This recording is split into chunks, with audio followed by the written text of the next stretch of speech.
What is up, fan? We are back for another episode of The Fan in the End. I'm your host, Stephen Rochelle. To the right of me is my good homie, Mr. JB. And obviously down to the bottom is the big man himself, Mr. Ben Troop. And we got a lot of fun stuff to get in with you today. Obviously, a lot of stuff going on in the sports world and things of that nature. Both good, bad, and indifferent. If you're a New York fan, you might want to tune out this one. We're gonna be a little harsh. We're gonna be a little harsh on you boys today, but you do it to yourselves. You make it too easy for us, so I'm not gonna apologize for that. But listen, I mean, it's definitely a rough one. Right at this past weekend, we lost George Foreman, and I definitely wanted to kind of speak on that. Listen, George affected us all in a lot of ways. It all depends on where you were born, where you caught up with him at. I mean, most of the kids that were in the late 90s, early 2000s, if you're 30, 40 years old, you probably cooked some stuff on a Foreman grill at some point in time in your life. He was inspirational in so many different ways. I mean, walking away from the sport for as long as he did, and then in his late 40s, coming back and knocking out Mike Moore to become a world champion again. It was a little bit more than 20 years after Muhammad Ali. Beat the brakes off him and literally changed his way of life as a all in general. It's a rough one, especially when I used to see him like for the better part of the last few years, just consistently on Twitter, going back and Twitter X going back and forth with everyone, sharing memories, just things of that nature, and didn't really hear anything. I think a few weeks ago, you even seen his son posting a video. His dad's in the gym hitting the bag and things like that. But I mean, thoughts and prayers go out to the Foreman family. But Ben, I want to get your thoughts on what do you feel about the passing of George, and how he's how he's in your life. How's he affected you in some way? I mean, George Foreman. Wow. Well, when the news hit, how like we sports junkies in a sense. We watching all things going, and then when you see George Foreman die, you like, oh, you know what I'm saying? It kind of hits you. George Foreman, to me, was really, really good at reinventing himself. You mentioned walking away from the sport, coming back, George Foreman Grill, Thriller in Manila. George Foreman was a famous boxer that had a regular, normal, like, presence about him. He seemed like a type of person you would just walk up to in the store. I think all his sons named George, if I'm not mistaken. George Foreman had a problem with two things: punching bags and boxers. If he catch you, that's why the Thriller in Manila is such a historic fight, because Muhammad Ali said, look, I'm willing to take a beating for 12 rounds, which no one has ever done it since. No one's going to try that, now. But, I mean, George Foreman has an incredible legacy. He really did. I mean, to walk away from any professional sport, any sport, for an extended period of time and think I could come back and be effective. No, I came back and won the champion. I came back and won the belt. What? So he will definitely be missed with him having so many children. I'm looking forward to hearing his life being told through their eyes, because we get the boxer, we get the George Foreman Grill, we get the philanthropist, the entrepreneur. You're gonna get to hear about him, like what type of dad he was, husband he was, friend he was. So I am looking forward to seeing. Pretty sure Netflix or somebody probably already got exclusive rights to everything George Foreman if they don't. But it did hit me, because George Foreman became a hero to so many. He meant a lot to so many. And George Foreman boxed in an era to where all the greats fought each other. It wasn't all of them. And that's what you appreciated. Like, listen, all the greats fought him. And losing wasn't really a part of losing back then. Didn't hurt your legacy if depending on who you fought. Look, man, I fought Muhammad Ali, and I fought, Riddick Bowe, and I fought, all these great guys. So he will be missed. But George Foreman had an incredible legacy, both in the boxing ring and outside. He was funny. He was charismatic. Obviously, he understood business. Yep. So yeah, man, I'm looking forward to hearing. Obviously, condolences to his family. Left a lot of kids and grandkids, probably great grandkids behind. But I'm just looking forward to hearing about his life through the eyes of his children and grandchildren. As time moves forward. JB. I mean, you can't not touch on that. Might have been the greatest grill ever made. I mean, hands down, the easiest and probably found in 98% of college apartments from 1995 to 1995 to 2005. If you polled a college student, I bet you could get 90% of them have a George Foreman grill. Yeah, I wouldn't be surprised in any way, shape, or form about that. I think we even seen when people were posting about it, Mario Lopez was like, "Hey, you got me through college, man," with the Foreman grill. So it's like through a lot of date nights in college to where you invite a girl over, like, what we having? We having burgers, gourmet. She was like this. That's a George Foreman. Get out my kitchen. Matter of fact, you put the George Foreman grill on the stove. It's on the stove. You just and the little ridges that the grease drips out. Oh my God! To me, that you got stuff ain't go viral like it does now. But could you imagine somebody going, the thing about it is do it healthy? Boy, you ain't.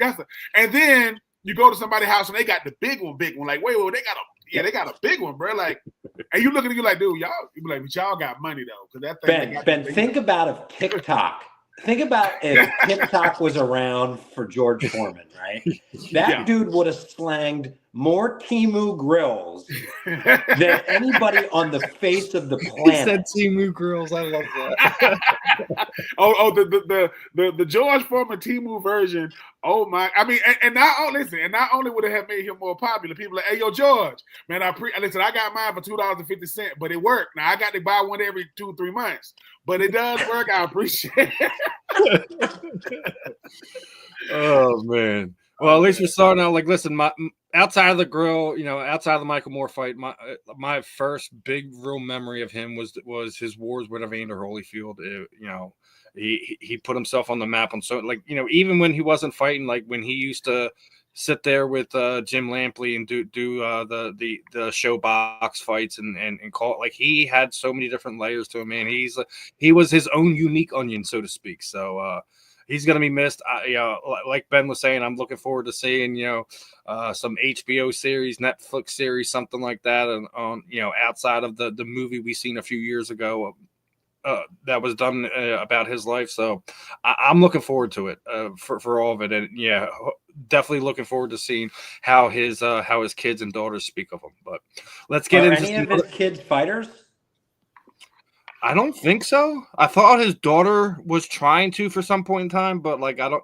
This is stuff we already talk about on the other program with, where the women's sides of combat sports is not quite where it needs to be. So, as far as a profession, I don't think that it's anything that any one of them would have stuck with. But yeah, let's kind of change gears here and get into some of the football stuff before we get into some of the negative parts of it. Let's talk about another Eagle flying out of the nest, and Avante Maddox is now gone. He is no longer going to be the nickel corner, the fourth corner here in Philadelphia, as he signed a deal with the Detroit Lions. What are your guys' thoughts on Avante leaving? And do you think he's gonna make an impact there in Detroit? Let's start with Ben. I mean, I think he can, but I think you're talking about two different styles of defense. I mean, the defensive line for the Eagles, I mean, it's far different than the D-line of Detroit. I mean, I know you're going to have Hutchinson. He should be back. But, I mean, I'm not mad at Avante for cashing in on winning the championship. Sometimes, when you win a championship, everybody's, you understand everybody's microscope. And we thought that Darius Slay was going to be going back to Detroit. He's in Pittsburgh now. But, I mean, Avante slot corners are becoming like your new number. Like, it's almost like a shutdown corner because you're bringing them in on third down, third and long, third and medium, and that's where the ball is going. You got to have a person that can go out there and be able to cover, a Mon St. Brown type guy, a Tyreek Hill type guy, a Devonta Smith type guy in the slot. So, hey, man, congratulations to him. And look, sometimes Avante understands this. The most attractive I'm probably ever going to be is right now coming off the Super Bowl. I got to be able to cash in while I can. And he get to walk away with a ring. So, give a lot of credit to Coach Dan Campbell. He wants to bring guys who are proven winners with a culture that he can add to the culture that he already has. So, hey, man, he did it the right way. He didn't walk away saying negative things about the defense, negative things about the defensive backfield. He did it the right way. So shout out to Avante, man, for doing it the right way. And like I say, he's a Philadelphia Eagles Super Bowl champ for life. Yep. And he can always come back to Philly and get anything for free anytime he wants. Yeah, I mean, I've had the pleasure of meeting him through a couple meet and greets. Some of the stuff down Chickies at Pete's and stuff like that. He was always cool dude. Obviously the last few years didn't go the way he wanted to on the field. Via injuries. Losing his job to Cooper DeJean, things of that nature. As Ben was talking about it, he's literally handled it exactly how you would want a professional to handle it. So, listen, I'm glad that he's going to another location in a place where he could potentially be competitive and also have a chance to get more snaps on the field. So I'm not gonna knock Avante for trying to make the best of what's left of his career too. So like we also got to think about that sometimes too. Like fans don't really think about that aspect. Like, hey, like, he's leaving, he's going here. Like, listen, they can't help with who's going to want their services. Like, we're making a few weeks ago, we were sitting there teasing Miles Sanders that he's now down there in Dallas. There was also a whole lot of fans that were very upset when Jason Peters went to Dallas before he wound up in Seattle. So like, we can't sit there and dwell on those things. But like as the professional side of it, they're just trying to keep their career going. They're just trying to take care of their family. So I'm not upset about it. I'm glad Avante is kind of finding his little niche there. And listen, let's show him some love and continue to kind of be what we are as Philadelphians, support the ones that has done something for us. And that's something like why Phillies continue to be the destination place to be, because it doesn't matter if you're from here, if you're from another, like once you're here and you're a part of this culture. And like, look, freaking Chris Long, was barely here for 2 years. And he's another one of these guys. He probably comes in this city, probably doesn't have to buy any food, buy any drinks or anything like that. And he was just on a team where he left the Patriots, where he left the St. Louis Rams to come here, So it's it all depends on how you carry yourself, how do you go about things. And speaking of this, we're me and Ben were talking about this, and we're gonna have to get into it. We're gonna have to get into this. ESPN literally got caught with their pants down at this point in time with Stephan A Smith. We already know what happened with the whole LeBron situation, but someone got a recording of one of the upper executives, and he was just laying into Stephan A Smith. He wasn't happy with the whole LeBron thing. Then he was sitting there like, picking fun at him that he's doing like he was doing other type of media with, inside the politics world, which we were already talking about when we were talking about that. And not just that, was just basically sitting there saying that he plays the role of the angry black man. And I'm like, oh my God. ESPN not only stuffed in a pile of what, but they fell into a whole whole container of it. They're in some trouble. We were already talking about what he could potentially pull, considering that we knew his contract was getting ready to come to an end. I'm gonna start it off with Ben. What are your thoughts when you seen and heard the clip, and where do you think both ESPN and Stephan A Smith go from here? Ooh. Well, shout out to the person that recorded this guy, because I think what they was doing, they was more or less protecting themselves. Like, hey, dude, you're talking about the face of not just ESPN, but you're talking about the face of like sports media, period, when you talk about who Stephan A Smith is. Here's the thing. I don't think the guy talking about Stephan A Smith cared about the LeBron. When he saw him, is Stephen A doing Fox News? Is he on Fox? It's that part. Because what'll happen is, it's one thing I got to deal with Stephen A Smith over here, right?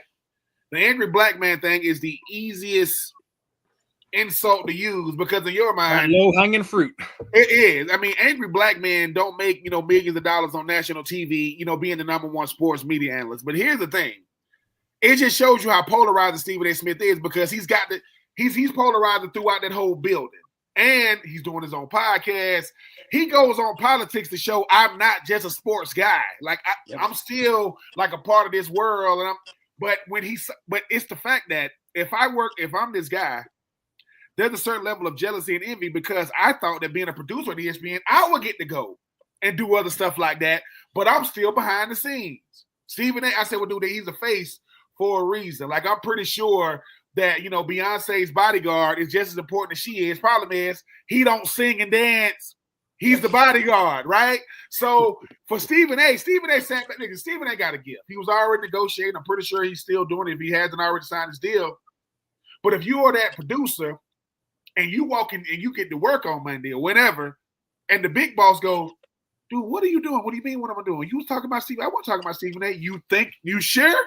And then now it says, is that a representation of that producer or that's a representation of all the producers that produce these shows? Because now you're going to have a bigger conversation. But all Stephen A. Smith doing was going on. Listen, yo, Stephen A., come listen. We know you used to be a beat writer in Philly. Come on to the fan in the end. I see you talking to RG3. I see you on All the Smoke. So you do podcasts. So come through, you can just holler at us. But I would love to say I'm surprised, Stephen JB, but I'm not. Here's the thing. When is people going to understand? Donald Sterling, the former owner of the Clippers show you are famous. You better watch. I don't have to watch what I say, but you have to, right? For two reasons. You're a somebody. And that person who I guarantee you, that person who they talking to was like, I know he's not doing this. He's really talking about Stephen A. Smith. For real? So, hey, listen, if you're in a high-ranking position, be careful out there. Be careful. Especially if you work for Disney. I'm just saying, JB. I mean, come on. It's like this. Now, here's the thing, though. We never know who we talking about that's cool with the person we talking about. Like, you don't even know if the person you talking about is cool with Stephen A. Like, for real? Like, if somebody asks me different things, people don't know who I know. They assume who I know, right? So I say, well, tell me more. And next thing you know, they was like, dude, it's probably one less producer at ESPN right now. It's probably one less because when you are the higher up you go, the two things you have to win is perception, right, and reputation. Yep. I got a certain reputation that I got to uphold. I got a certain perception that I got to meet. Well, if Stephen A. Smith is an angry black man, I'm trying to be the angriest. What the hell going on out here? No, I'm just it's so typical because people think that Stephen A. ain't that smart. He's very smart. People think he ain't that talented. He's extremely talented. Yep. And just say it. I don't like the guy. Cool. But they don't like him. They don't like him because of the show that Stephen A. had with the other clown. I mean, and those two used to go to war. Yeah. And guess what? Who don't you see anymore? The other guy. What's his name? I don't even know what I forget his name. You talking about Skip Bayless. Skip Bayless. So Skip, I thought you were talking about Max Kellerman, but yes. Oh, listen. Well, think about this though. You don't hear from Skip no more. I don't know why. You don't. I don't know if Max Kellerman is back to doing boxing. He's a boxing guy. I know he was a boxing guy. I'm not. Let me say something. Being in this space helps me see things from a broader lens. Like I don't get emotional about it. I'm just like if I'm the person he's talking to, I'm like, wait. Number one, I'm gonna tell you why they really recorded. Hey, I don't want no smoke with ESPN. I don't want no smoke with Stephen A. So I'm doing this to protect myself. That way, it's almost like being on a job and your boss want to have a private conversation. Hell no, I don't want no closed door conversation with you. I'm gonna email you when you leave, hey, to go over what we talk, because you have to protect yourself in this life, man. People got all kind of hidden intentions, but whoever that person is, remember this little thing right here, it is everywhere, and it can everywhere. So, but shout out to Stephen A, man. Stephen A obviously got some lawyers in the building, and if you don't think that Stephen A gonna say, well, who recorded it? That guy right there, right there, yeah. I mean, I got to talk to you. For real? Yeah. Yeah, because you're about to get paid too. You got to be careful. That's all I'm saying. Well, now we're talking about the smoke coming out. Well, let's talk about the real smoke that's about to get back on the fields right now, as we are within a day. Opening day is here. Baseball is back, and some of us are happy, some of us are not. I know Ben's excited because his Braves going to be like, he's like, listen, we took some L's, we took some injuries over the last few years, but we coming back for what's ours, right, my friend? Listen, Ben, you didn't get the memo? Yeah. What? The Braves have officially been eliminated. Listen. Oh, let me tell you something. Let me tell y'all something. Y'all got a gentleman by the name of Bryce Harper.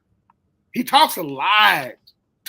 Listen, got the best hair in sports. He uses anything. His thing is, how can I make my hair come off, so I can do it for the ladies. I get it, Bryce. I get it. But Bryce Harper said something a couple of years ago that I just want to talk about real quick. Bryce Harper said Ronald Acuna Jr. sucks. Bryce, really? Let me tell you something. There are a lot of players in baseball that are all right. They okay. If Ronald Acuna Jr. sucks, that means that ain't but like 3 or 4 players good. Because if Ronald Acuna Jr. ain't that good, show me. Now you got a Tiny, you got Tatis, you got some big time players. But this is why Mr. Price don't like Ronald. Ronald got a World Series. He do. He got an MVP, right? He do. You don't think he can do it again? No, what he really got is he's a part of that 40-40. But I think he had like I want to say like 50, like 70 something. He's a grown. And listen, I'd have been to his car wash. Not that he knows me. I'd have been to the Ronald Acuna Jr. car wash. He don't know me. I was looking for him when I went through. He don't know me. Bryce, all I'm saying is this. What makes the NL East so good is none of those teams like each other. None of them. They cannot stand them. And that is baseball, people. And look, I know to y'all Mets fans out there, it's never going to happen. Listen to me. Dude, I'm married to a Mets fan, Ben. I don't even want to hear it. Listen, this is what happens. Somebody was in New York. They say, hey, man, where your little brother at? What you mean? We at the Mets Stadium. This your little brother? Yeah, the Mets are the little brothers, of the Subway series. You know what I'm saying? Like you got, they are. When I lived in New Jersey, people was like, hey, and here's the thing. Until you Tampa Bay Rays fans, y'all are in St. Pete. Y'all ain't even in Tampa. Y'all are the St. Pete Rays. So to all them Tampa Bay Rays fans that got something to say to me, the Braves are in Atlanta. Okay? And the Braves are at least playing a major league stadium.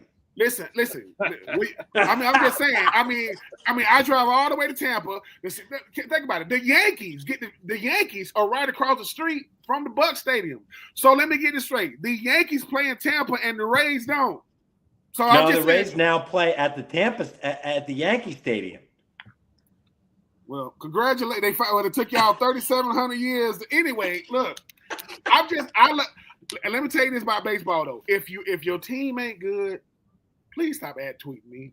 Listen, don't give me that. Ben, this is the year. No. Okay, if it ain't the NL East, I don't want to talk about it. Now, Ben, I was privileged enough to go and see some Atlanta Braves action back in the day in West Palm Beach, right? So as a kid growing up, my uncle lived in Boca. So he would take me to West Palm Beach to the teepee where the Expos and the Atlanta Braves used to have their training camp. Bro, I met David Justice. I met all them guys from back in the day, dude. So you met David Justice and Sid Breen, Javi Lopez, Otis Nixon, Terrell Pendleton. Hold on, JB, did you just say why is Andrew Jones in the Hall of Fame? Because they don't want him in there. Who's a better center fielder ever than Andrew Jones? Don't. Because he about to get Ben going right there. The Braves are the Braves are the only team that I root for that I can talk trash about because they're actually legit. And they like the Titans or the Falcons. They're legit. So all I'm saying, I remember a couple of years back when the Mets got out to this long lead, and this guy said, "There's no way they could catch them." The Mets. What would the Mets know about doing anything? Regular season champions. The Mets used to have all those, they had them superhero looking pictures, right? They looking like Dark Knight and, you know what I'm saying, like Thor. What do they end up doing? All them guys gone. It's the Joking. Mets. Mike Piazza don't even want to talk about the Mets. I'm just telling y'all. No one wants to talk about the Mets. But opening day is the best day in baseball. I'm looking forward to it. I hate the three words that I hate the most in baseball is Tommy John surgery. I hate it. Yep. I hate it. I hate it. Now, as we were just talking about Hall of Famers, let's talk about the potential Hall of Fame class coming up this following football season. You know, we got Breeze in there, we got Fitz in there, Jason Witten, Frank Gore, you know, Shady's on the list, things of that nature. My question is this, right? We all know who most of these guys are and things like that, but who do you think is going to get in, and who do you think's off that list that should be one of these guys? Obviously, we just had Eric Allen get in this past season, who waited, damn near a century to get in there. Who do you think's on there that isn't on that list that probably should be this year? Ooh, man, who's not on the list? Who should be on the list? Oh man, you know what? Chad Johnson. I don't know. Chad Johnson to me is a Hall of Famer because he played in that, like, when he was in the NFC. I mean, he was in the AFC North when it was ugly. Like, it was, you had to be that dude to come through there. And I mean, is Luke Kuechly on there? Is he a finalist? I didn't see him on there. That's correct. That Luke Kuechly. If Luke Kuechly isn't a Hall of Famer, then you're not going to have any more linebackers in the Hall of Fame. I hope they do LaShawn McCoy right. I really, really do. I hope because the thing about I like the fact that LaShawn is doing his thing now with the media on television. You kind of get to see him more. When you talk about the back that was right at 200 pounds, right at like 5'11", Barry Sanders is the most shifty running back you will ever see, ever. Yep. But if you're doing top 5 shiftiest, Shady, he in there. Shady is. I think that sometimes with these Hall of Fame lists, like I saw Greg Olsen on there. Why is Larry Fitzgerald a Hall of Fame fight? Larry Fitzgerald's gonna get in. Like, Larry Fitzgerald is second in catches and yards. I don't think he's second in touchdowns behind Jerry. Drew Brees is gonna get in. Yep. I just think that the Hall of Fame, to me, it has to be what the name is. You can't just put guys in because they was really, really, really, really good. You put guys in when, to me, you cannot talk about their position and their impact on the position. You got without talking about them. And yeah, but Ben, what about the older guys? On the list, but I got 2 people I want on the list, but I want to hear what JB says, and then I'm going to throw that in. But Ben, what about all the older guys? Like, I feel like I love this list. But where's all the older guys? Where's the guys that made the NFL today? The reason why I don't like that part is what you talking about, JB, is social media has changed how we view stuff because we looking at guys all the time. I don't care if I played when it was VHS. I don't care if I played when it was DVD. Was I nice? Nope. Because now the longer stats are growing, it's going to make certain guys seem. Listen, Lynn Swann didn't have 1,000 catches. Did he go to Hall of Fame with Pittsburgh? Oh, okay. So the numbers only tell half the story. So you got the numbers, but then you got the player. Then you got the player's impact. Ask anybody, when they played against a guy like LaShawn McCoy, hey, dude, that guy there was different, right? Now, he won Super Bowls at the end of his career with Kansas City and Tampa Bay. I get that part. But I'm the all-time leading rusher in Philadelphia Eagles history, right? Incredible player. I just think that the Hall of Fame, I don't want it to become the Hall of really, really good. You had to have been him. Like, I mean, you had it because here's the thing. Go retire with the team you spent the most time with. Have a ceremony. Retire your jersey at your high school. Have a parade in your hometown. Yeah, that don't mean you are like that. Doesn't like sometimes when players they're finalists, they start thinking they're gonna get in because you're a finalist. No, you're a finalist because you was good enough to be one. That doesn't mean you're gonna win it. You're not in it unless you get that jacket. And so we'll see. So here's my 2, right? One is Seth Joyner because he's got better numbers than Patrick Willis, and Patrick Willis was his first ballot Hall of Famer. That's my off the top one. And the next one's going to kind of go into our next topic because him and another Hall of Famer kind of got into it on social media, and I'm going to say Asante Samuel. Asante Samuel was, the the more modern guy that was kind of like a Dion, especially within likes of not just picking it but taking it to the house.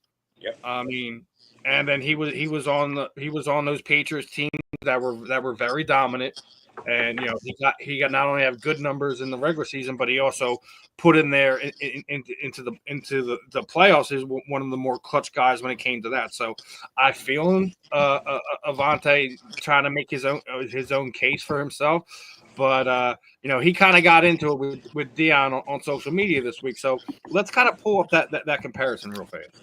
Let's pull this one up, right?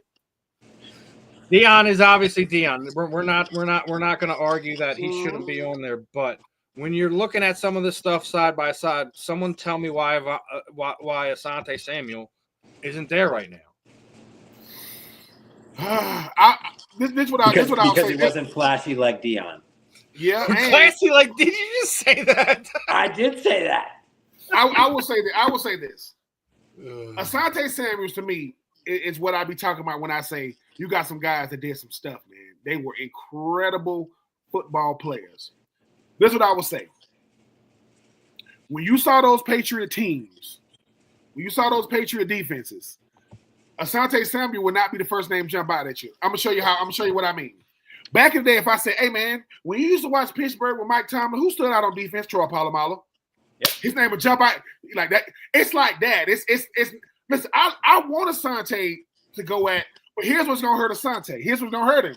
They compare you to you and who played your position, like Patrick Peterson, right? Like Darrelle Reeves. And these are all around like Richard Sherman, right? I tell you no. Listen, he's like Stephon Gilmore played for the Patriots and he won defensive MVP that year at corner. What they're gonna do with Asante is say this. They're gonna say, Asante, if you're talking cornerbacks and you got a cornerback meeting, the guy who gets to sit at the head of the table is going to be Dion, right? Because Dion's impact on the game it's almost like this. There are certain players you never really saw. You just heard about them through other people. Who is this Dion dude? Who is this primetime dude, right? But then you saw him play, you go, oh, okay. Dion could have went to the Hall of Fame as a returner as well. So he would have gotten the Hall of Fame either way. But I will say, Asante Samuels had an incredible career, right? But here's the crazy part, right? I'm gonna show y'all why numbers can't just be it, right? When people talk about the numbers, right? I'm gonna show y'all something real quick, like all pros, right? I'm gonna give y'all two guys real quick with the numbers, and to show you this guy right here. I'm gonna go with the stats. LaShawn McCoy, that's the best. LaShawn McCoy is a Hall of Fame finalist, right? As he should be. He had two All Pros. Right? He had two All Pros. He got like well over 10,000 yards. He's him, right? He has 11,102 yards, 73 touchdowns, right? He's a two-time Super Bowl champ. He's a two-time first-team All Pro. And he did that in like 13 years.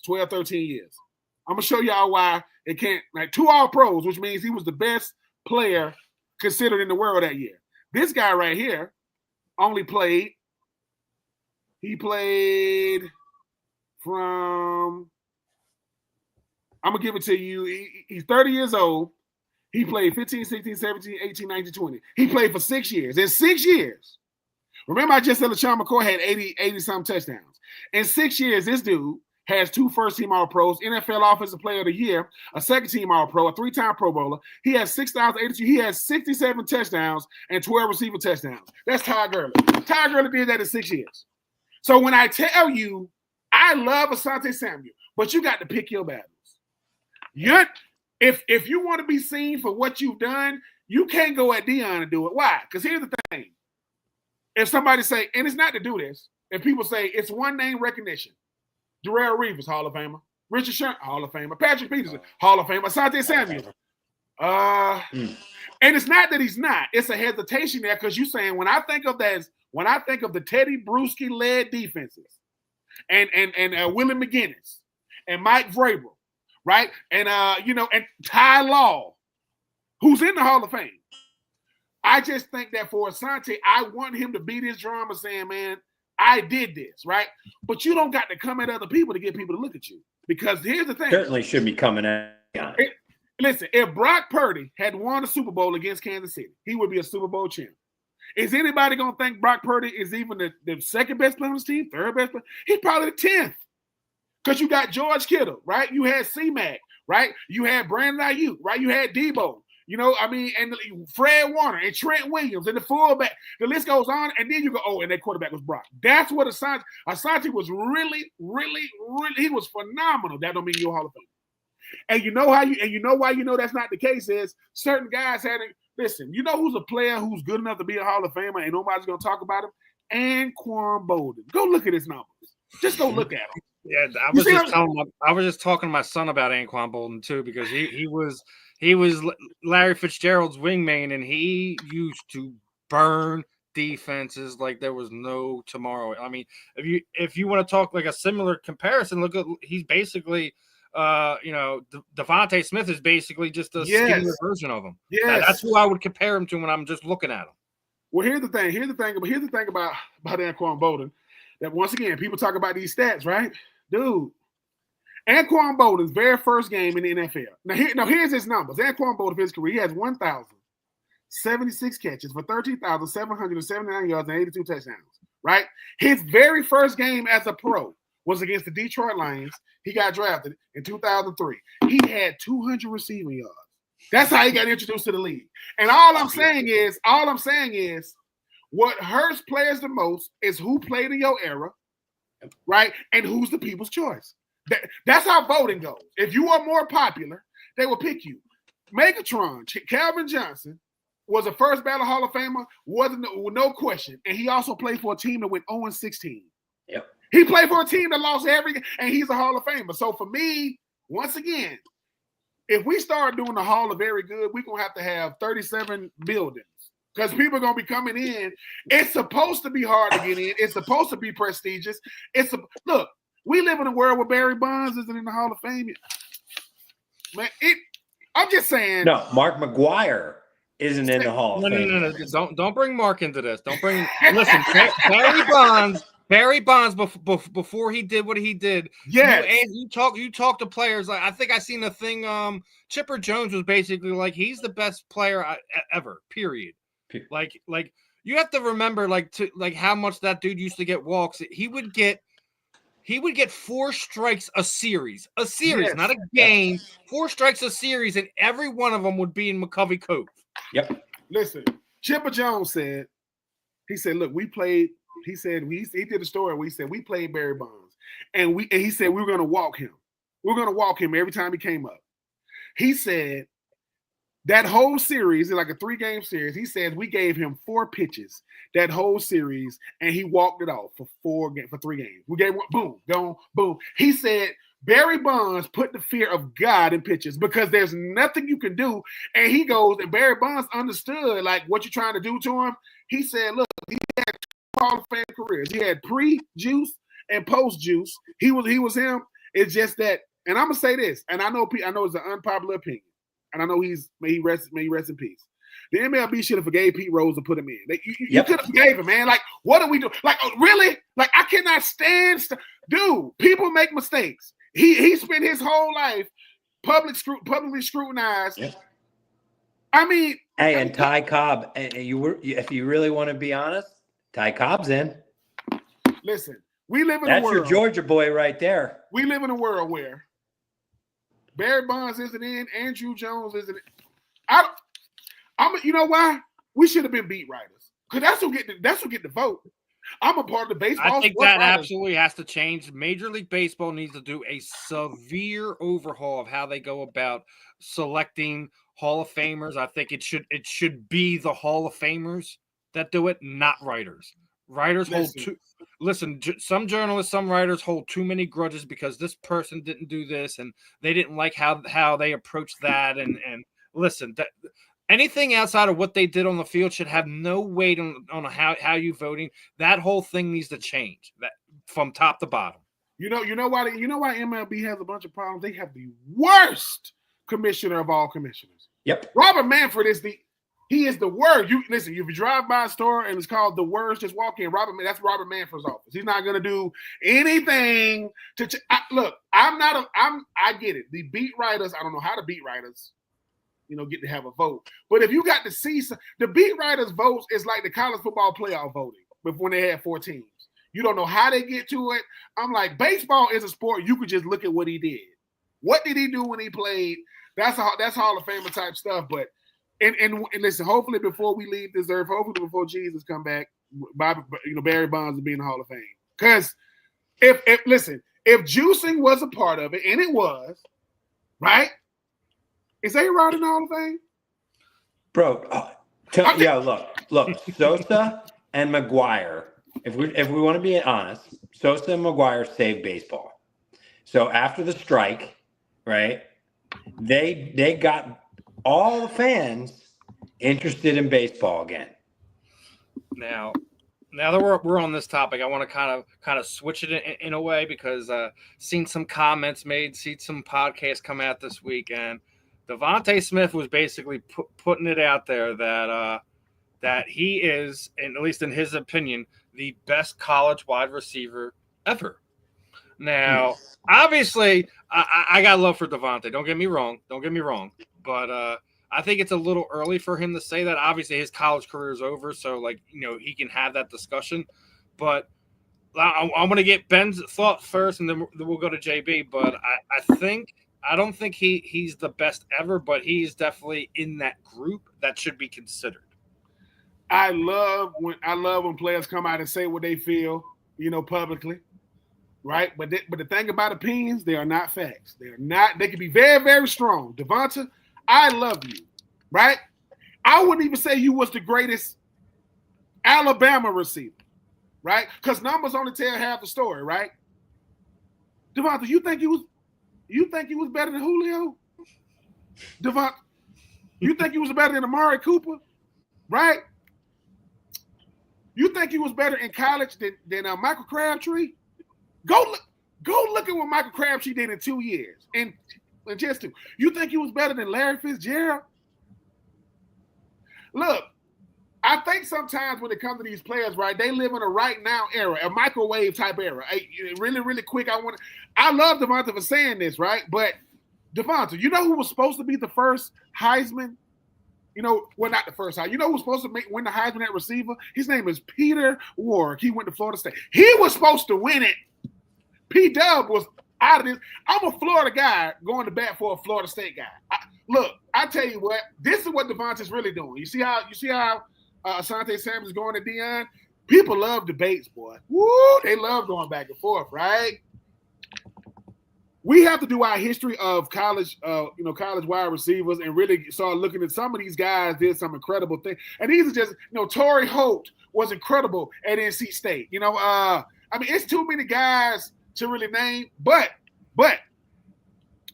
Devonta, when you broke that record for most touchdowns, you know who record you broke? Chris Doering. Where did Chris Doering go to college at? He went to college at the University of Florida.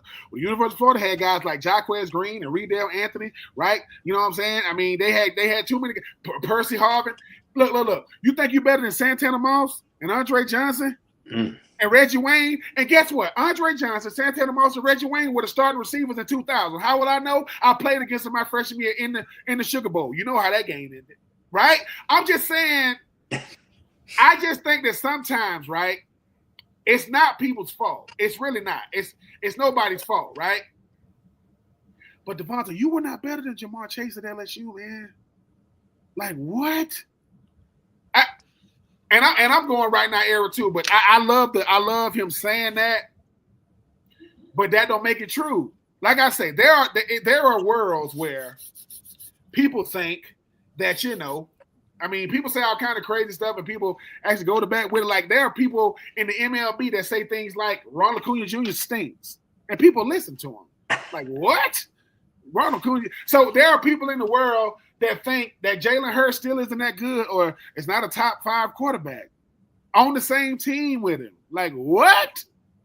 Because here's the thing: we look at the numbers. Yes, Devonta Smith got the greatest walk-off touchdown in national championship history from Tua. It's a walk-off. He ended up winning another national championship with Mac Jones, undefeated, and so he walked away with 2 natties. Incredible. If there was a receiver reunion and Julio ain't there yet, you can't even eat yet. And Devonta's already there.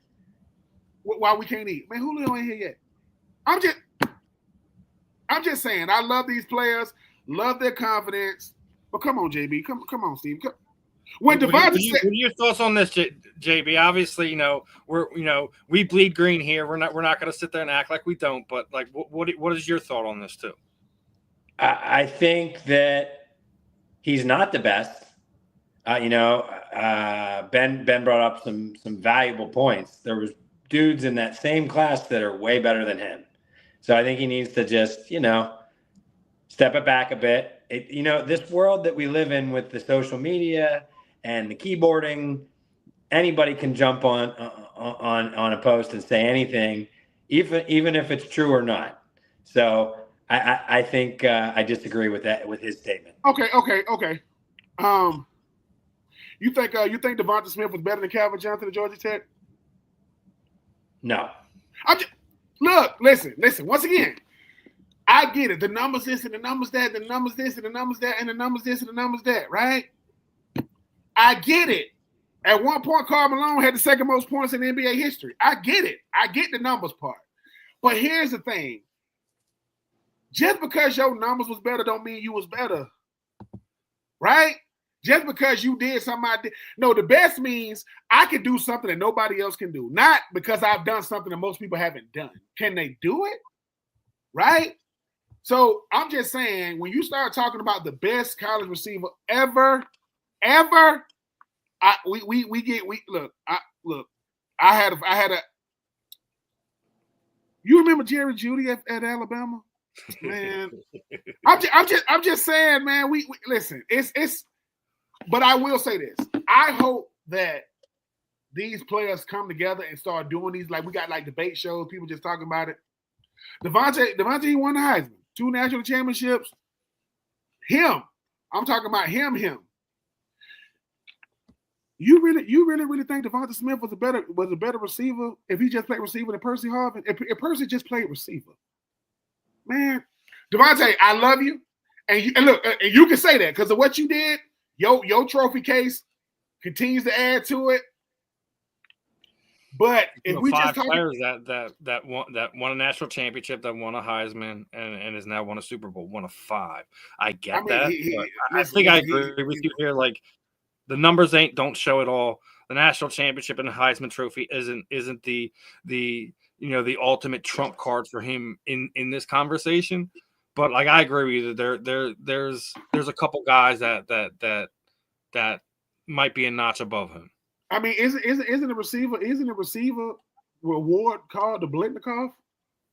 He went to college, didn't he? I'm just saying. I'm just saying. Now they can make it the Devonta Smith Award if they want to. I'm just saying, like when Kobe passed away, people saying the emblem should look like Kobe. That's how big of a So Devonta, I love you. I'm not mad at you. I love the confidence. But if those receivers you thought you was better than walked in the room, would you still say, "Oh, what's up, Julio? Oh, hey, what's up, Larry?" Oh, hey. If they walked in, right? But college though, he can say whatever he wants. Like Devonta, he can say whatever he wants. The Slim Reaper, I call him the Slim Reaper. But he's slim. He gonna kill you slow. Do your thing, young man.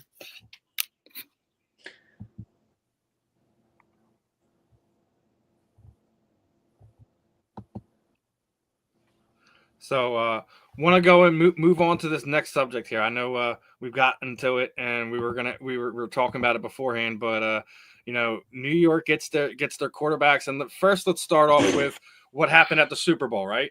Where Jameis Winston and is interviewing Saquon Barkley, and he was like, "Hey, well, I'm out here looking for a job, looking for a team." Tells him to go to New York Giants. So what happened? Towards the end of last week is Jameis Winston signs a contract with the New York Giants. But then we turn around, and obviously over the last 12 hours, the Giants turn around and they bring in Russ. Now it's Giants country. Let's fall apart, and gave him a massive amount of incentives, a pretty big contract. Let's start it off with Ben. Obviously, does this now take them out of a quarterback in the first round of the draft, or do you still sit there and see them taking a quarterback at that position and running our favorite New York quarterback out of town, Tommy DeVito? Woo! If they still win with a quarterback at this point, that would mean that they're trying to make up for what they let go in 2024 with Saquon Barkley. It would seem crazy because both guys are veterans. Russ is going to probably end up being the starter over Jameis Winston, but I do go back to Jameis Winston talking to Saquon, and he was like, the Giants can use a quarterback. It's not that Jameis Winston is a bad quarterback. He's just not that good anymore. Like he's not bad. Jameis Winston is like a sandwich that you eat because you're hungry. And you go, it's fine. Like it's fine. Like it's fine. Like what? Like you know what I'm saying? Like it'll do, right? It'll do.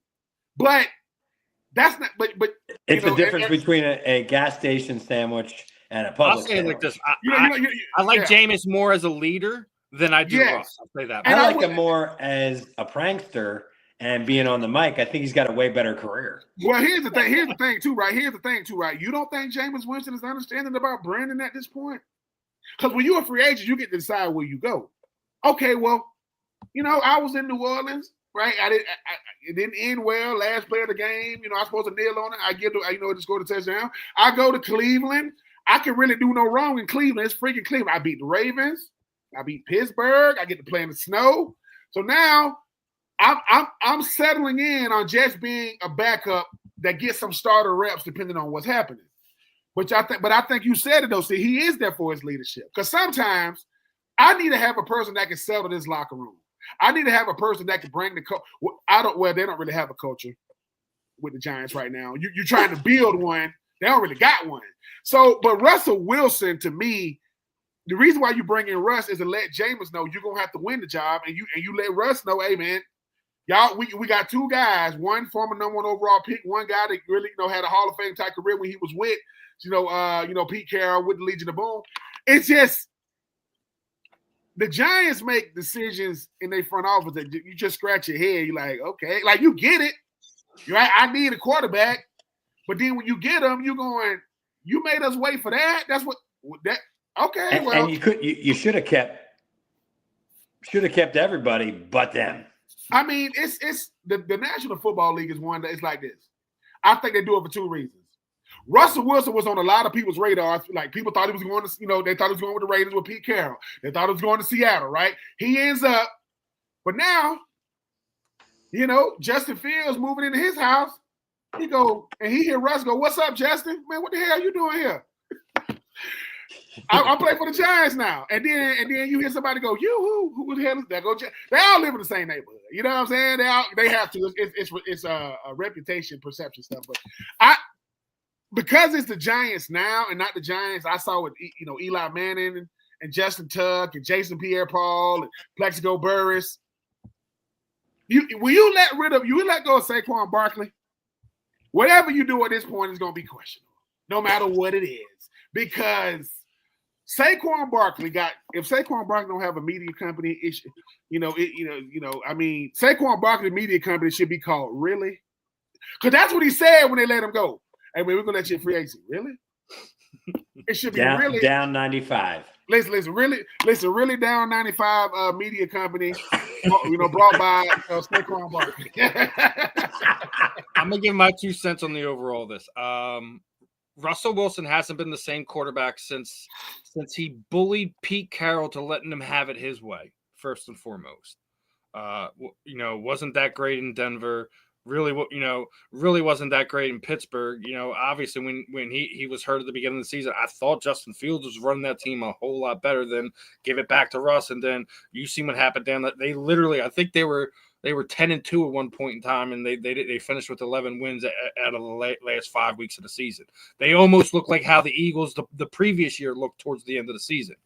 Obviously they did a whole lot of retooling and things of that nature. I already said I think Jameis is going to be the vocal leader in that locker room. I still think Russ is still going to be Russ in a way, but I think all signs point to Travis Hunter as their first round pick. They need star power. We already seen what happened with Joe Schoen and Saquon Barkley last year and their owner. They need star power, and Travis Hunter immediately gives them someone that the New York fans can cheer for look at. He regardless if he stays on the wide receiver, stay wide receiver, or stays a cornerback, I think he will be it'll be sort of like what Deion was doing in Dallas, where I think he'll have reps mostly as a wide receiver, but to be slowly brought along on defense, because I think that'll be the harder thing for him to do both ways. But that's just how I feel about it. It definitely, in my opinion, taking those two quarterbacks takes them completely out of a quarterback in the first round. I don't think they will not draft one in either 2 or 3, but I think it takes them out of that first round pick. They won't. I think you make a good point. They won't get a quarterback in the first round, but they will get one. I mean, there's a bunch of them in the draft. But listen, not to belabor the point. I was looking at numbers. Do you know what Devonta Smith ranks all time in receiving yards in a career? What number he is on the all time list? Where is he? 25. So I'm just saying, like, but they're looking. Listen, here's the thing: when you go to a place like Alabama and you win national championships and you win in the Heisman, every Heisman Trophy winner in Alabama history got coached under Nick Saban, Mark Ingram, Bryce Young, Devonta Smith, and Derrick Henry. So all of them. So the quarterbacks, the 2 running backs, and the receivers. But I'm just saying, those receivers are so number 24 and up. I mean, I'm just saying, when you get to talking about, because I like to look at lists, people like these lists. Here's the thing: who do you think has the most receiving yards ever in college? I don't think it's anyone within the last 10 years for sure, right? It is. Oh, It's Corey Davis. Corey Davis that went to Western Michigan. I don't think he's still in the league, but I'm just saying, when you start looking at this list, Corey Davis, Trevor Inslee, Ryan Broyles, Justin Hardy, Marcus Harris, Patrick Edwards. I mean, it just look, Devontae, you finna get a lot more followers and a lot more listeners and a lot more criticism. Do your thing, sir. Listen, if anybody got a problem with you, call AJ Brown. Now nobody want to deal with him. Yeah, no one wants to smoke from AJ. And listen, and you know who AJ's homie is? DK Metcalf. Let them two mutants show up with their shirts off. It'll come. Now, when we're talking about mutants and special players and things of that nature, I want to get into it. We've been recently kind of touching on this the last few weeks and things of that nature, but starting to hear a lot more rumblings right now. With Jalen getting close to that 5th-year option, things of that nature. Do you think when the season's over that Jalen Carter will become the highest paid defensive tackle that we've ever seen? Obviously, the numbers speak for themselves. How he's been playing speaks for themselves. But the cap going up the way it has been, exploding over the last few years, knowing how he's valued here in Philadelphia, Ben. Is it just a matter of time? Yes, and he happens to be on the best team with the best culture with the best GM. Yes, and Jalen Carter's been in the league 2 years. This is going to be his 3rd year. He comes in, does his thing his rookie year, comes back his 2nd year, first team All-Pro, win a Super Bowl. Jalen Carter is who he is because they don't try to make him something else. He gets to be himself. And he wakes up every day. He don't know if he's in Philly or Athens because the whole D line is like played for Georgia. Linebackers played for Georgia. Cornerback / safety played for Georgia. Probably going to draft another. Malachi Starks has Philadelphia Eagle written all over him, or defensive lineman. But yeah, Jalen Carter is as good as advertised. The only reason why he slipped to the Eagles is because he got in trouble in college. He probably would have been number 1 overall, number 2, 3 overall. So he's a generational talent, and pay the man. Yeah, listen. Howie Roseman, check pay this the out. Man. Howie will walk down in the locker room, and he'll just walk by Jalen like, "What's up, Jalen?" Jalen said, "What's up, Howie?" He give him a look like, "I got you." Like, have you seen what I've done? He'll go, "Ask Saquon if I got you." Listen. Ask Saquon if I got you. Ask AJ Brown if I got you. Ask Devonta Smith if I got you. Right? And then you'd be like, Jalen, do you need to use my Airbnb in Athens? Because, I go there all the time. You're welcome to go back and see your homies. And Graham, listen, I know Graham just recently retired, an Eagle, 1-day contract, and he signed. just sitting there watching him talk about all his teammates. Jalen Hurts getting choked up. That's what I was going to talk about. No one's really talking about. Jalen was there front row, and he looked like a little kid that just lost a family member or something like that. I think people underestimate the connection that some of these guys on this team have. That's why I already said there really is no I in them. There may be some guys that think there's some I in them, but then you got guys like BG who do bring people back down to earth a little bit. Yeah, the Eagles do everything the right way, from how they Lane Johnson, how they re-sign him. You talk about BG and having listen, the head coaches there to say, look, man, you was winning Super Bowls before I got here. You was going, you was doing your thing before I got here, and you're a lifer. You did it with one squad, which is so rare nowadays. And if you are an ire, or however you want to say it, you're gonna end up in a place like Houston. Don't get your body here, because they're not. You know what I'm saying? So, hey, the Eagles once again, Jalen Carter. Listen, he just deciding how big of a house he want to get, how fast of a car he want to drive. Go to the same. No, get your car from the same fake dealership that AJ Brown got his car from. That is not AJ Brown's car, people. And I'm a down that hill. I don't care. You know what I'm saying? Want to get your thoughts on this? Jalen Carter is going to be the highest paid defensive tackle in NFL history within the next 2 years. Yes. And I think it could happen sooner because they want to pay him, and they want to pay him handsomely. I agree. And then we're talking about the bond they have. On that same interview where Devontae had sit there and said that he's the greatest the greatest wide receiver ever in college football. He also said it, when he got to Philly, he knew one thing: if he didn't have anything, he at least had Jalen Hurts. Are we underestimating this bond that these two have? Like, obviously, AJ Brown is he's a mutant. He's freaking he's Megatron reborn, so to speak. But is this connection that Jalen and Devontae have a little bit underrated?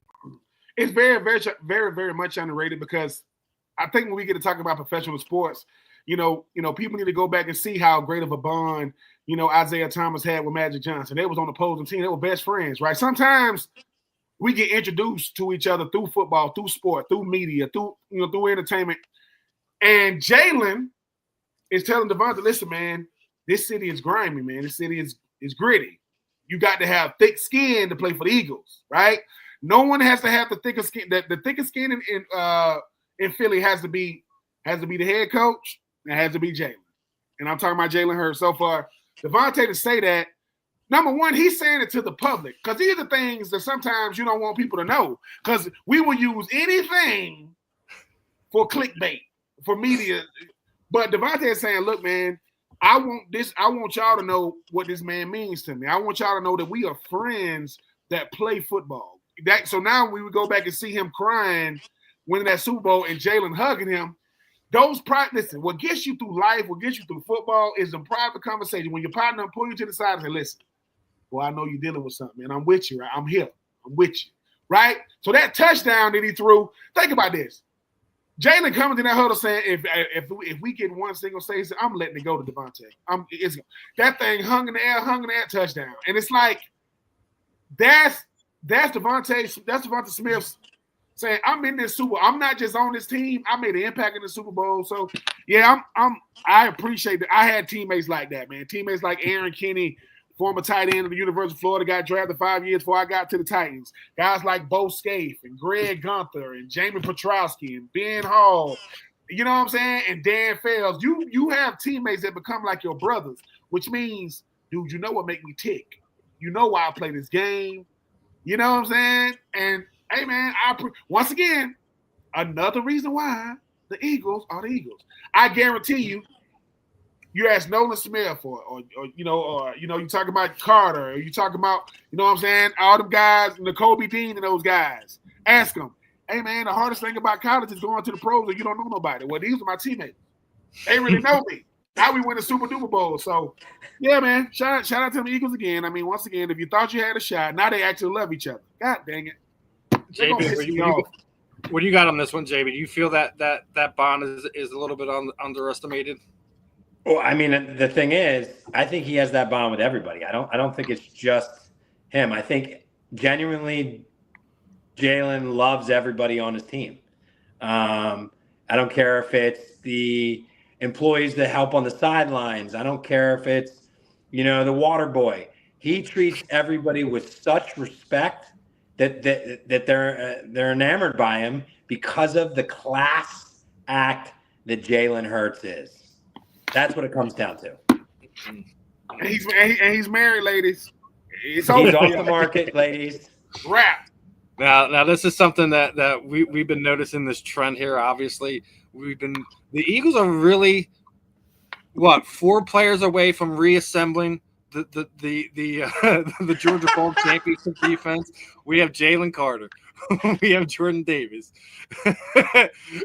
You get Nolan Smith, Nakobe Dean, Kaylee Ringo. They add Louis Cien this offseason, and then you also make the move in and bring in the kid from the Giants. They're this close to assembling that whole defense. This close. Yeah. I mean, listen, they're definitely going to probably go Georgia first round defense. Malachi Starks, one of them outside linebackers that they have. But what they're really doing is they're whoever scouts Georgia goes there, and then when they come back and they talking to Howie Rose, they say, "What are you seeing?" They said, "I see culture, man. You go down there, listen, man, it's like a breeding ground. They're getting the way that Kirby Smart's coaches, the way they accept his coaching. There is listen. This is in the NIL era. This is the transfer portal era. Guess what? Listen, he's saying, look, you either want to be here or you don't. I'm not going to sugarcoat it, right? I mean, they asked Kirby Smart wife, why did y'all son play for Georgia? Because his daddy said he ain't good enough. God damn, Kirby is his daddy. Yep, it's serious. I mean, Jordan Davis, Azeez Ojulari. You talking about sign? It's what Georgia has assembled. Is one of the best coaches in college football, one of the premier teams. Howie Roseman, a University of Florida graduate, by the way, has the draft Georgia Bulldogs. So, look, I'm gonna go back to something Nolan Smith said when he got drafted. He gets drafted. I think he picked like 30 or something like that. Him and Jordan Davis goes first, and then he comes behind him. And No. Jordan Davis got drafted, and Nakobe Dean came behind him. Jalen Carter got drafted, and then Nolan Smith got drafted. And on the phone, Howie Roseman said, look, man, I don't know how I feel about keeping on drafting all y'all Georgia guys being a Florida guy. And Nolan Smith said something that he said, because you want to win. You want to win, though. Well, 2 years later, they just won the Super Duper. So now Jalen Carter Nolan Smith is a 2-time national champion, now a world champion. Jalen Carter is a 2-time national champion, not a world champion. Jordan Davis, Nakobe Dean, these guys. So, hey, man, shout out to them Georgia boys. Let me tell you something. I don't got to like the school to appreciate what the school does. I'm always going to be a fan of the players. And now when you're growing up in Georgia, you say 2 things. What you want to do when you grow up? I want to play for the Georgia Bulldogs, and I want to play for the Philadelphia Eagles. Why the Eagles? Because that's who get drafted. They draft. That's our major league affiliate. Hey, hold on. Either they draft you from the University of Georgia, or they get you up in free agency from Georgia because Darius Slay from Georgia. Or they like them boys from the South. They want them country, they want them country boys from the South. So it's all. And how he's cooking something up. All right, JB. Obviously, you sent me messages and memes like this over the past few weeks. Like, what are your thoughts on this one, my friend?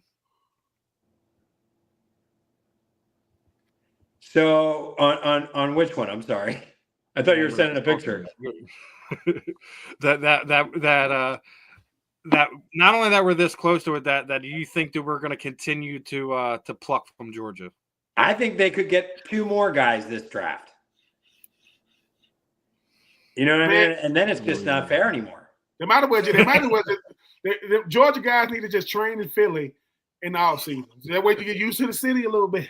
I mean, they need to have senior day at Lincoln Financial Field. Man, listen, them boys went from having ring ceremonies in college, not even to have ring ceremonies in the league. The only thing they got to deal with is they got to deal with the snow. They got to deal with the cold.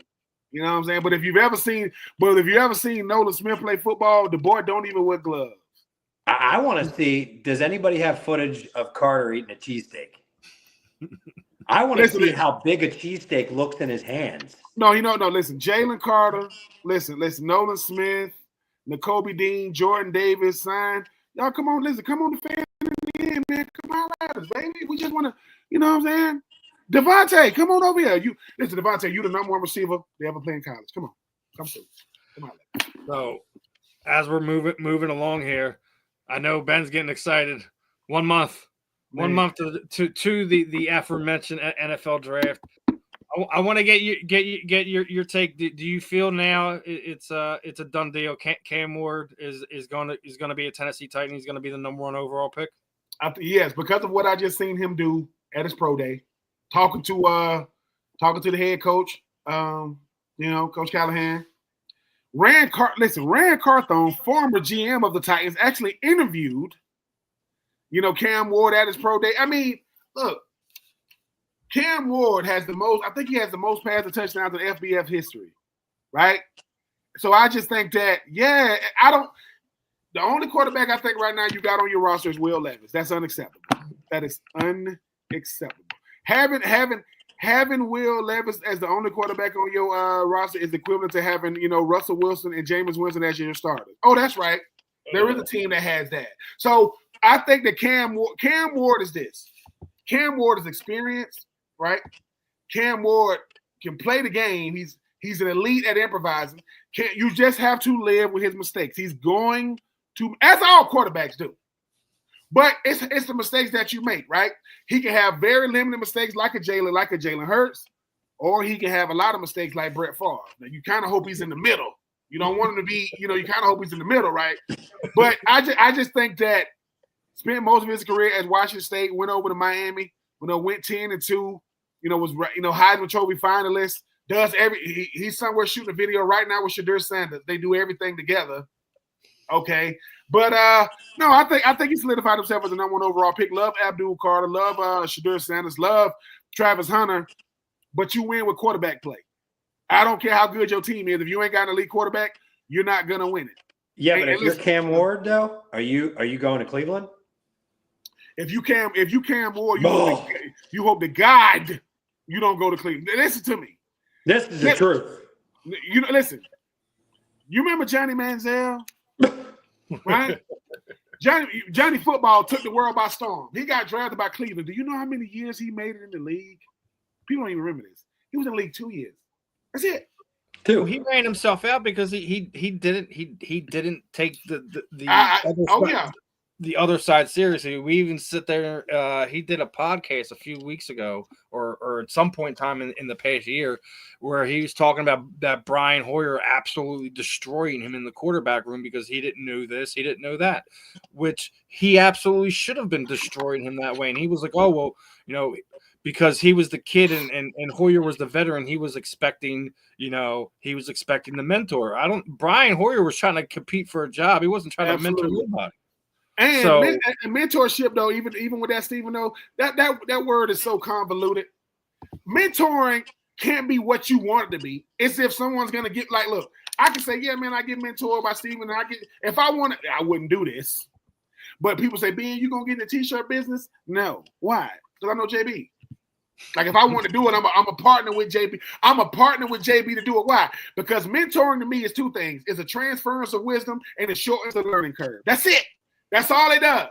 Whatever the wise man right here, I want some of that. Hey, JB, and the first thing JB gonna say is what kind of material you got? How long does it take to get your materials in? See what I'm saying? I'm over here buying my stuff from Alibaba thinking I'm getting it right. Problem is you can't wash the shirt.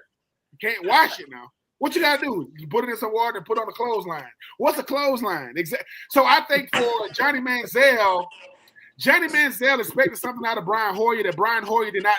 I did not sign up to do this, right? So, but here's the thing, though. It is much easier to mentor. I said, listen, you want to get mentored by a veteran? Yeah, beat him out as a starter. Then he got to mentor you. Yep. If you beat him out, he'll mentor you, right? Because he's gonna be your eyes. But Brian Hoyer, like, I'm sorry, I'm trying to be the starter too, Johnny.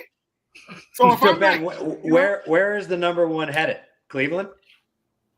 No, it's the Titans. It's tight. It's tight. I will say this about Cleveland, right? They said that Myles Garrett, right, would only come back if he got a contender or a Super Bowl winning quarterback. Well, he got a Super Bowl winning quarterback. He was a backup, right? He got Kenny Pickett. But you know what I'm saying? He did. He got his. And I will say for a guy like Cam Ward, if Cam Ward goes to the Titans and he's not good as a rookie, it's not because he's not good. It's because the team is bad. The team is bad. So you got to give. You don't believe me? What if I told you that Josh Allen and Trevor Lawrence make the exact same? What? Yes. Trevor Lawrence makes the same amount of money as Josh Allen. Josh Allen had to win the MVP to get Trevor Lawrence money. Think about that. I got to win the MVP to get what he got. People like, who? So I'm just saying, man, Cam Ward, go to two-tone, go to Nashville, two-tone blue, no state tax. Nashville, beautiful city. You get to be yourself. Your money goes way more in New York than it does in. I mean, hey man, we'll see. Listen, Cam Ward is very charismatic. He's very confident. He's very sure of himself, as he should be. But make no mistake about it, Daniel Jones chose to go to the Indianapolis Colts. You know why? Because he thinks he can beat out Anthony Richardson. C.J. Stroud is probably going to be on the MVP caliber type, a year next year, right? We don't know who the hell Trevor Lawrence is down there in Jacksonville. You can come in right now and compete. You can compete right now. So he go two-tone blue. Let's go, Cam. One or two more before we put a wrap on this one. Came across this information. We were already talking about how crazy AJ Brown is, right? Do we feel like he's got the best hands in the NFL because the numbers kind of say it? That, he went through all of last season without a single drop. I don't know how you can't argue. Like, yeah, we've already said he's a mutant. He's a physical freak and all. But that guy puts the work in. And you know what? I can live with that. Yeah, best. If I had, I will not do best hands in the league. I would go AJ 1, Puka Nacua 2, maybe number 3. I'll probably go but I definitely go AJ 1, Puka Nacua 2. Oh! I'm sorry. If I had to go 1A, 1B, I'm just picking 2. I'm gonna just go 3. My top 3, I would go AJ, Amon St. Brown, Puka. That's what I go. My top 3. JB, what do you got on this? I'm going with anybody 70s and 80s.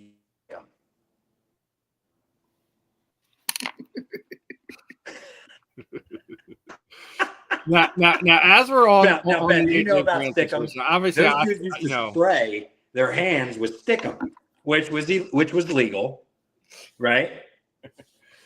Is that still used in the NFL today? No, man. Most of them not. No, man. They banned that. What? The NFL gloves now, man. It look like you just sprayed Pam right down your hand, man. It's that stuff gonna stick. I mean, it's you notice there's a lot more one-handed catches now, right? That used to be a rare thing, So now people say it's the Odell Beckham Jr. one-handed catch is phenomenal. But sometimes you can just stick your hand and that ball it's gonna sit right there. So okay. But AJ, let me make sure I say this. Yes, you got the best hands. We don't want no trouble. But if you don't like what we're saying, come on the fan in the end, and you can come holler at us and bring your friend Devonta and bring your friend Jalen. Both of them. You can bring Hurts and Carter. We'll make room for everybody. Yep. Now, on top of having the best hands, right? I think he's also got the best memorabilia collection. Now, do you see this? It's amazing. Have you seen his game worn uniform room? That's on some next level, dude. Let me tell you something. When I saw this, right, you know what I thought? You know how when you're younger, man, and you having these ideas like, man, I like the mannequin, man. I just want to get the mannequin. I want the mannequin. And your lady like, you're weird. Like, you right. I don't know. And then you go, I think I want a man. I think I want a mannequin. No, you weird. AJ Brown said this. AJ Brown said, look, I got out of listen, every person driving a normal car thinks I'm their hero now because of the car I got out of. Every book reader in the world loves me now because I read books on the sideline. That is elite, people.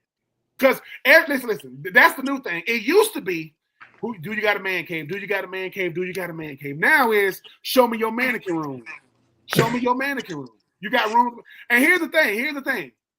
If we've ever played a sport, we got a jersey. It doesn't matter. Now, the only thing about the mannequin is AJ kind of looked like the mannequin. I don't look like the mannequin. But I'm going to put it on that mannequin. So my wife needs to already know. Mine going to have to probably be in the garage. She ain't going to let me put it in the house. And the only reason why she's not going to let me put it in the house because I spend too much time in that room. She's like, why you always in here looking at these? Huh? And then I would love to have a room full of mannequins. But here's the thing, JB. Here's the thing. She ain't gonna say why you always in this room. She gonna say those are women mannequins. Oh, like it's my jersey. It's just on a what? I don't want to look at me all day. I'm just saying that's all. But I love that concept though, AJ. Keep being original because now. When you start seeing them, and I'm not saying it's not a trend, when you start seeing the mannequin rooms pop up, we know when they got started in film. So shout out to you. Yo, Stephen, what's that one in the baseball uniform? He got drafted. He played baseball. What can he do? I mean, like when they have Stephan A Smith's celebrity ball softball game here during the summertime, like they all go hard as they can, and that's one of the things. Like when we talked about what Travis Hunter was sitting there saying about Shohei Ohtani, like the hardest thing to do is hit a baseball. And AJ Brown's as gifted he is as an athlete, just he decided that it was easier to play football at the end of the day. I don't think I blame him. He's too aggressive. Could you imagine, somebody like Bumgarner or somebody hitting him? Remember, and you got to hit AJ, a Bumgarner. Hit him. Hit who? Hit AJ. And he hit him, right? And then AJ got to stare him down, walking to first base. Bumgarner is already telling his teammates, when I hit him, y'all need to come help me because if he rushed me, I don't. You're gonna see like an Albert Bell situation, Remember that, like when Albert was getting beaned and he was like, "Listen, you're gonna have an escort walk him down the first base because of that." It's a video out there. It's a meme, but this guy cuts this guy drive real slow, so the guy behind him cut him off. And he gets out the car, he slams on the car hood, and who gets out the car? Evander Holyfield. He was like this. Whoa. I know it was you. Just imagine AJ Brown is up to hit. Out there looking like Bo Jackson. No. Nope. Yo, do you guys remember when Ventura tried to fight Nolan Ryan? Oh my goodness. Of course. I was watching that game. It was on ESPN. Listen, let me tell you something. Headlocks got invented in baseball. If AJ Brown there, he knocking people the hell out. It's gonna be one hit of quitters. It's gonna be a two. They're gonna say, AJ, what happened? I hit him 2 times. I hit him in the face and he hit the ground. That's it. That's all it was. So yeah, it ain't gonna be that. Shout out to AJ Brown, who got kids, football players, reading books on the sideline, driving regular cars to the games, and now every mannequin manufacturer in the world is trying to make him their official sponsor. I'm just saying. And speaking of official sponsors, got to give JB some love, and I'm going to remind everyone again, the 215 Kelly Green Just Blaze T-shirt is been printed. They're ready for purchase, and anybody who hasn't gotten a chance to get a hold of this stuff, make sure you head over to the website. Show Just Blaze Clothing and JB some love and get that Kelly Green gear, especially if you partake, my friends. It was the video that you sent with the guy that makes like hundreds of millions of dollars that never talks. I don't even know how he do this. He makes the facial expressions and He has I body. know you're talking about. I know you're Yeah, talking about. listen. People come up to him and ask him questions. He's like, "What the heck?" Like what? like when he goes behind the scenes with his security guard, he go, "Hey man, you guys give me something." He says, "Oh, you can talk." Well, yes, I'm not mute. I don't talk in public. So, you know what I'm saying? So that was a beautiful commercial, infomercial. How you did? I like it. Gotta give JB some love on that one. But another fun one in the book. I know JB's got a lot of stuff going on today. I'm headed to the BKFC hotel to mingle with BKFC's nastiest killers for media day weigh-ins today at the Hard Rock Hotel in Hollywood, Florida. Hey man, it's a beautiful thing when your media connections all work out. So not only is JB sponsoring at least one of the athletes there, but is gonna have some unique behind the scenes stuff going on. So definitely make sure you guys are paying attention to the Just Blaze Clothing social media accounts. Facebook, Instagram, YouTube. Yeah, guys, I got something the other day off of Amazon. I'm waiting up for the package today. A body cam. Oh my! Listen, no one's safe. No one's safe now. No one's safe. Yo, and guys, remember, Hot Mike is in effect. Yeah. Yeah, JB. Make sure you're going around. Make sure somebody say, "What you mean? What you mean? You're gonna be giving what you mean? You're gonna sponsor the fan in the end for $50 million? It's gonna be 75. I'm just saying.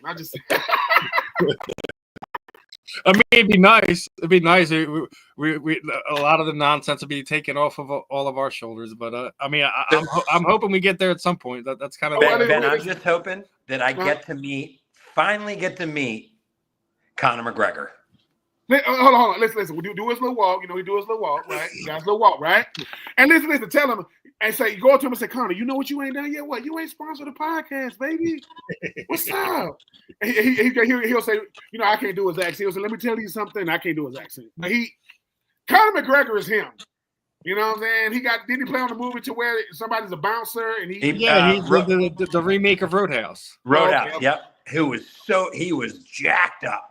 Yeah, he was soft. Gonna say it to him. Ain't nobody gonna say nothing. Who gonna say something to Conor McGregor? Not me. Jeremy Stevens. Yeah. Shout out to Jeremy Stevens, man, former teammate of mine with the Tampa Bay Bucks. I know he married to Hope Solo. Jeremy Stevens is like 6'8". But guess what Jeremy Stevens knew? He knew wasn't nothing gonna jump off. He knew that. Sometimes we know it ain't gonna jump, but we don't talk trash until our bodyguards get there. Oh, what's up? No, let me go. He would have put Jeremy Stevens in a lot. Yeah, Conor's got a lot going on. Obviously he was at the White House the past week. There's rumblings going on that he's gonna be running for Irish Parliament. Yeah, he's fighting with Irish Parliament right now. So it's gonna be interesting to see how everything plays out for him over the next year. But I want to see him you got a good chance, JB. Bro, I want to see him fight our boy Diaz in the BKFC squared circle. Nate Diaz versus Conor McGregor. I still want to see him fight the who the fuck is that guy, Jeremy Stevens, because he just had the big win in BKFC, just went back to the UFC. I'm thinking he's like, listen, if he ain't gonna fight me in BKFC, he's under contract with the UFC. That's that they've had connections over the last 10 years where that fight needs to happen regardless if it's in the UFC or the BKFC. But before I get ready to wrap this up, I want to let all the listeners and fans know we got not one but two interviews happening over the next 2 weeks here on the Fan in the End. One is a former Eagles wide receiver. I'm not going to name when he played, where he played, etc. But we have a former wide receiver, and Ben has also booked another Eagles content creator who if you're really an Eagles fan, you've seen this man's artwork everywhere. So make sure you guys are tuned in, locked in, subscribe, hit the notification bells. Do not miss anything that's coming out over the next month. It's only going to get better. And I haven't even talked to these guys yet. We might be getting another member here on the show. So We'll keep your eyes and ears peeled. Make sure you're smashing the subscribe button, smashing that notification bell. Between the fan and the end, parting shot, we got a whole lot more fun stuff in store for you as we're getting ready to head into April. There's still interviews between us here and the fan in the end, and obviously the combat sports athletes that we're bringing on the parting shot. I actually already got 2 more lined up for next week, not this week, next week. That one's a former UFC fighter, and another one's another BKFC fighter. That these women are definitely turning it out. So if you guys haven't, get locked in. Don't miss out. All we're doing is growing here and having some fun. We got Ben, we got JB, we got the combat sports world, we got the sports world. You get here and get educated and have some fun with us as we goof around with you for an hour, a half hour. Sometimes it's almost 2 hours. So make sure you're locked in. Make sure you're engaged, and regardless if you're sharing it, if you're tuning in the chat room, whatever it is. Whatever your social media poison is, make sure you're coming here to JB Sports and Jeff Place Closing for it. Anything you want to add, fellas, before we wrap it up? Listen, I am literally internet stalking a former Eagle right now, former wide receiver that played for the Eagles, and hopefully I can get him to say get him to come on the show. And I will not let you guys know until I have confirmed it. But as you know, I am stalking him like he owed me child support. And I'm okay. Well, Ben's stalking his hopefully future guest on here. Hopefully, you guys are stalking us on all forms of social media. Other than that, another fun one in the books. Make sure you guys tune in next week and see who the surprise guest is. I'm Steve. That's Ben. That's JB. We'll see you guys next week.